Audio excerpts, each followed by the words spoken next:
السلام علیکم ورحمۃ اللہ وبرکاتہ۔ مذہب اسلام نے عید الاضحیٰ کے موقع پر اپنے ماننے والوں کو قربانی کرنے کا حکم دیا ہے، اور کن جانوروں کی قربانی ہو سکتی ہے ان جانوروں کی تعیین بھی کر دی ہے کہ فلاں فلاں جانور ہی کی قربانی ہو سکتی ہے، اور یہ بھی بتلایا ہے کہ عیبدار جانور کی قربانی نہیں ہو سکتی۔ آج کے اس ویڈیو میں یہ بتلانا چاہتا ہوں کہ جانوروں میں پائے جانے والے وہ کون سے عیوب ہیں جن عیوب کی وجہ سے قربانی جائز نہیں ہے۔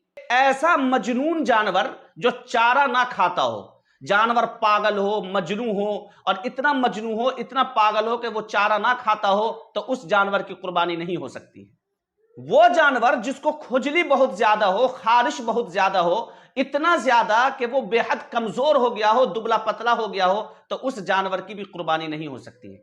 ایسا جانور جو دیکھ نہ سکتا ہو، مکمل طور پر اندھا ہو، اس جانور کی قربانی نہیں ہو سکتی۔ ایسا جانور جو بہت زیادہ لاغر ہو، اس کی بھی قربانی جائز نہیں ہے۔ ایسا جانور جو خود قربان گاہ کی طرف چل کر نہ جا سکتا ہو، اس جانور کی بھی قربانی کرنا جائز نہیں ہے۔ ایسا جانور جس کا 1/3 کان یا دم یا بینائی جا چکی ہو، اس جانور کی بھی قربانی درست نہیں ہے۔ اس جانور کی بھی قربانی درست نہیں ہے جن کے کان پیدائشی طور پر نہ ہو۔